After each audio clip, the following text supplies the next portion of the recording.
Tsunami एक उत्पाती प्राकृतिक विपदा है। नमस्कार दोस्तों, स्वागत है आपका मुकेश 24/7 यूट्यूब चैनल में। दोस्तों, आज हम इस वीडियो के माध्यम से बताएंगे कि सुनामी नाम लेते ही हम भारतीय लोगों के लिए समुद्री लहरों द्वारा तटीय क्षेत्रों में किए गए विनाश की तस्वीरें आंखों में नाचने लग उठती हैं, जबकि वास्तव में यह पृथ्वी पर सबसे कम आने वाली प्राकृतिक आपदाओं में से एक है।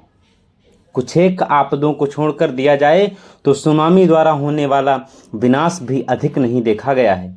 यह चक्रवात से अलग एक विशिष्ट प्रकार की प्राकृतिक आपदा है, जिसका संबंध समुद्र के साथ साथ अन्य कारकों से भी है। अगर आप सुनामी एक उत्पाती प्राकृतिक विपदा के बारे में जानना चाहते हैं तो इस वीडियो को लास्ट तक देखें, ताकि आपको पूरा विस्तार से अच्छे से समझ में आएगा। सुनामी जापानी शब्द है जो वास्तव में दो शब्दों से सु अर्थात बंदरगाह और नामी अर्थात विनाशकारी लहरें से मिलकर बना है, यानी ऐसी समुद्री लहरें जो अत्यंत व्यापक नुकसान करती हैं। यदि परिभाषा की बात करें तो वह इस प्रकार की दी जा सकती हैं: समुद्री नितल पर हलचलों के कारण वाले तीव्र भूकंप के परिणाम स्वरूप जिन विनाशक समुद्री लहरों की उत्पत्ति होती है उन्हें सुनामी कहते हैं।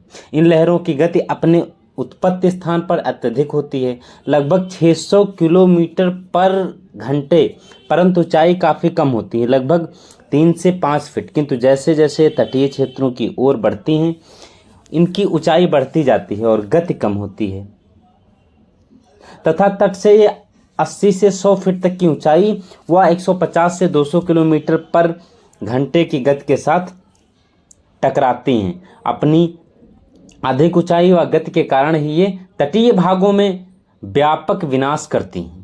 इस प्राकृतिक आपदा के कई कारण हो सकते हैं, किंतु इन सभी की परिणति समुद्री नितल व पर आने वाले तीव्र भूकंप के रूप में ही होती हैं।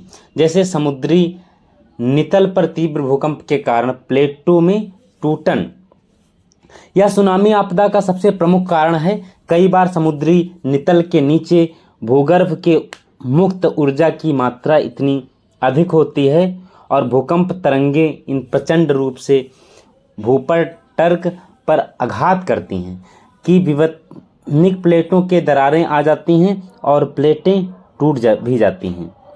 प्लेटों में अचानक आई इस विषमता के कारण समुद्री नितल पर जल का संतुलन बिगड़ जाता है, जिसके कारण महासागरीय जल की अति विशाल मात्रा एक ओर से दूसरी ओर तेजी से चल पड़ती है, जिससे सुनामी तरंगें पैदा होती हैं। दिसंबर 2004 में हिंद महासागर में आने वाली सुनामी का कारण ऐसा ही एक भूकंप था, जो रिक्टर स्केल पर 9.0 तीव्रता का था।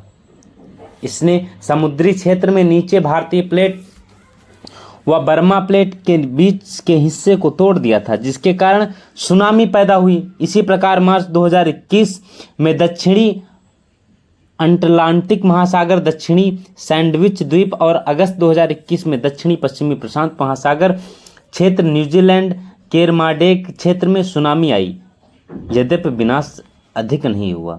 तटीय क्षेत्र या महासागर के भीतर स्थित किसी ज्वालामुखी के प्रचंड विस्फोटक होना, समुद्र के किनारे या समुद्र के अंदर स्थित किसी ज्वालामुखी में भीषण विस्फोटक के कारण सुनामी तरंगों का जन्म हो सकता है। जैसे 1883 में क्राकोटोआ ज्वालामुखी उद्धार और हाल में जनवरी 2022 में ही हुंगा टोंगा ज्वालामुखी उद्धार से पैदा होने वाली सुनामी।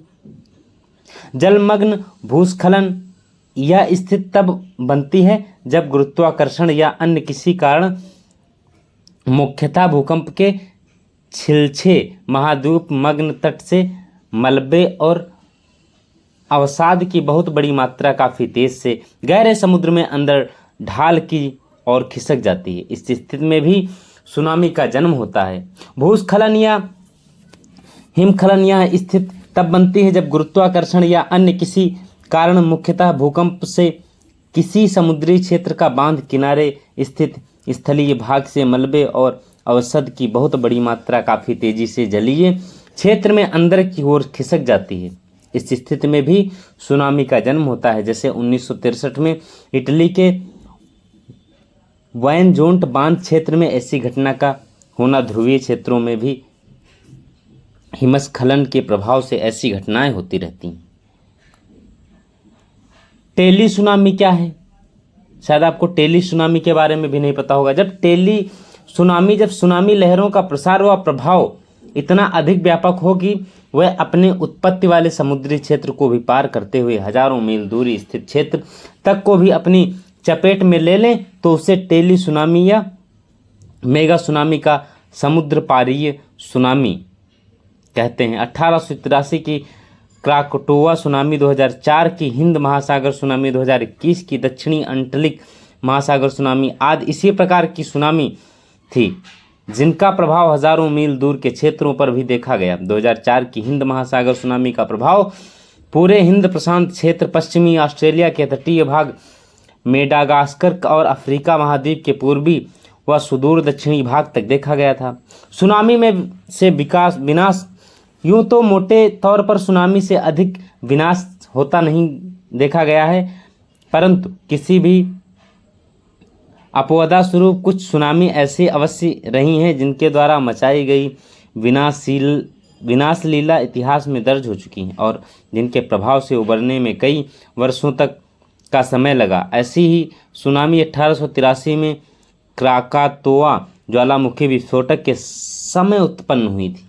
इसके प्रभाव से जावा और सुमात्रा क्षेत्रों में लगभग 170 गांव की पूरी तरह समाप्त हो गए थे। तटीय क्षेत्रों में सुनामी तरंगों की ऊंचाई लगभग 100 फीट तक थी। जावा मेरक शहर भी पूर्णतः नष्ट हो गया था। इस सुनामी का प्रभाव न्यूजीलैंड तक भी देखा गया था और इस सुनामी से लगभग 21,000 से अधिक लोगों की जानें गई थी। 2004 में हिंद महासागर सुनामी भी अत्यंत विनाशकारी सुनामी थी। इसका उद्गम बिंदु इंडोनेशिया के महासमीप था। इसका प्रभाव हिंद प्रशांत के क्षेत्र में अतिरिक्त श्रीलंका, भारत के पूर्वी तट, मॉरीशस, अरब प्रायद्वीप, यहाँ तक कि मेडागास्कर व सुदूर दक्षिण अफ्रीका, उत्तरी ऑस्ट्रेलिया तक महसूस किया गया था। हिंद प्रशांत महासागर क्षेत्रों और भारत श्रीलंका के तटीय भागों से ये तरंगे लगभग 300 किलोमीटर पर आवर्स की चाल से करीब 80 से 100 फीट की ऊंचाई के साथ टकराई थी और इन क्षेत्रों में जो